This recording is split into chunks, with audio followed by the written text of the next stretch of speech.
ẹ̀yin tèmi mo ní gbé contact lens sójú ni contact lens kí n fi ríran dáadáa kí n fi mọ ibi tí mò ń lọ kí n mọ nǹkan tí mò ń wò kí n lè bá deliver lecture yìí dáadáa mo kí n dáadáa mo kí n lọ́pọ̀lọpọ̀. Are you seeing what I'm seeing as Dr. Ìdákọ́lẹ̀? ẹ̀yin tèmi, is this healthy?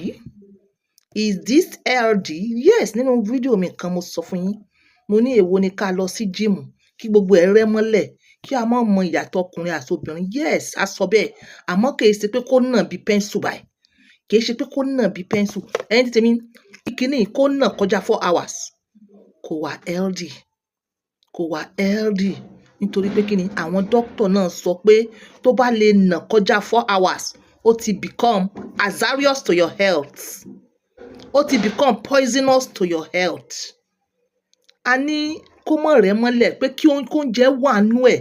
kó mọ̀ mí tó bá mí tó jẹ́ wà nú ẹ̀ kì í ṣe pé kó nà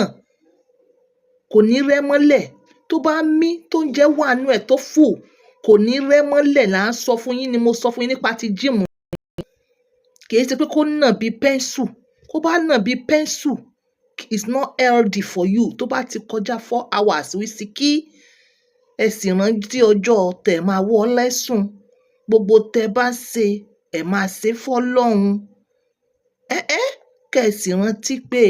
àwọn married women wọ́n wà nísàlẹ̀ wọ́n wò yín tẹ bá rí báwọn married women ṣe ganu sí ẹnu kọ́mẹ́ǹtì kò sí nǹkan kan míì tí wọ́n rí gbòláyì náà ni like seriously Wizkid ò jẹ́ kí wọ́n concentrate lórí music yẹn lórí music performance tó ń ṣe lórí performances yẹn ò jẹ́ káwọn obìnrin concentrate orí nǹkan rẹ tó nà bí pẹ́ńsù là ń concentrate lórí àwa mọ̀ nísìn bóyá orin náà dùn àbí kò dùn àbí o perform dáadáa as per say your performance as musician àárí nǹkan tá a focus lé lórí òun ní tabẹ́ ẹ̀yin lọ wo comment yẹn ẹ lọ wo bí táwọn married women ń ganu sí kò dáa àwọn married women tó jẹ́ pé ọkọ wọn ò sí nílé ọkọ gan bá wà nílé gan ó lè mọ́ wo side wọn ọkọ wọn bá wà nílé gan ó lè mọ́ nà báyìí kí ló dé òun la fi sọ wípé ẹ̀yin married women ẹ kàn sí wa ìwọ tó single náà tó mọ̀ pé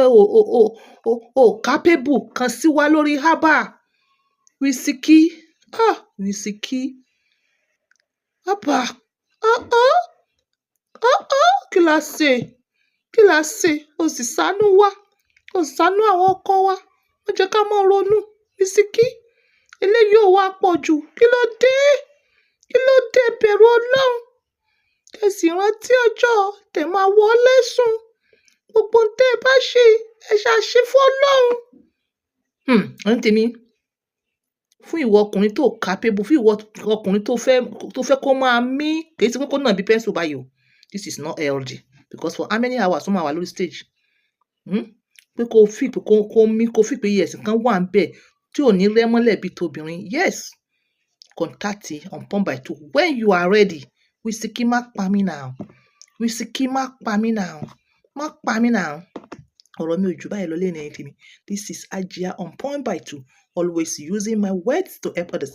ẹ wo nọ́mbà mi lọ́dà comment WhatsApp text or voice bye. ìlera lóògùn ọ̀rọ̀ ìlera làgbà mọ́ dágunlá jẹ́ ká tọ́jú ẹ fún ìyàwó ẹ ìwọ ìyàwó jẹ́ ká tọ́jú ẹ fún ọkọ rẹ